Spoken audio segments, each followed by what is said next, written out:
عن عائشة رضي الله تعالى عنها قالت قال رسول الله صلى الله عليه وسلم ما عمل ابن آدم من عمل يوم النحر أحب إلى الله من إحراق الدم وإنه لا يأتي يوم القيامة بقرونها وأشعارها وأطلافها وإن الدم لا يقع من الله بمكان قبل أن يقع بالأرض فيتوب بها نفسه رواه الترمذي وابن ماجه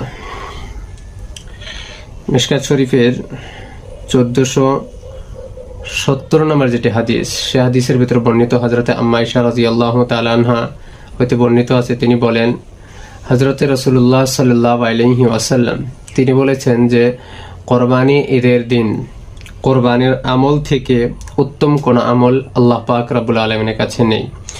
সর্বপছন্দনীয় যে আমলটি মহান আল্লাহ তাবারক ওয়া তাআলার কাছে সেটা হলো কোরবানির আমল। কোরবানি আমলের থেকে আর উত্তম কোন আমল সেদিন নাই।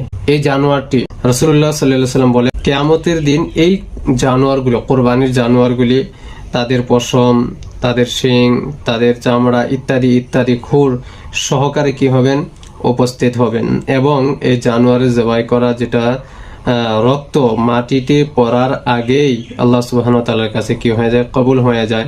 ফাতিবু বিহা নাফসাহা, শর্ত হলো যে কোরবানি করার সময় সে খুশদিলির সাথে করবে, রাজামন্দির সাথে করবে, খুশির সাথে করবে, কোনো গমজাদা হওয়া নেই, কৃপণতার সাথে নয়, বরং সে খুশি হয়ে করবে। শর্ত হলো এটা যে খুশির সাথে যদি করে তাহলে সে জানোয়ারের এক এক পশমের বিনিময়ে আল্লাহ পাক রব্বুল আলামিন তার গুনাহ মাফ করে তার মর্যাদা বাড়িয়ে দেয় এবং আল্লাহ পাক সুবহানাহু ওয়া তাআলা রোজে কিয়ামতে এর বহুত ফজিলত তাকে দেবেন, বে ইন্তেহা ফজিলত। আল্লাহ পাক সুবহানাহু ওয়া তাআলা তার মাল হেফাজত করবে, বাড়িয়ে দিবে, হ্যাঁ না, এবং অনেক গুনাহ হাদিসে পাকে পাওয়া যায় যে তার যেগুলো শরীরে যত পশম আছে তত গুনাহ আল্লাহ তাবারক ওয়া তাআলা মাফ করে দেন। সুতরাং সম্মুখে কোরবানির মাস আসতেছে, আমরা সকলেই ইনশাআল্লাহ তাআলা আল্লাহ যাকে যতটুকু সামর্থ্য দিয়েছে সেই অনুযায়ী আমরা কোরবানি করব। বড় জানোয়ার নয় সহি, কিন্তু ছোট জানোয়ার ছাগল হোক ইত্যাদি হোক আমরা কি করব, কোরবানি করব। ছাগল হলো আমরা কি করব, কোরবানি করব, হ্যাঁ না। তারপর ছাগলে তো বেশি পয়সা যাবে না।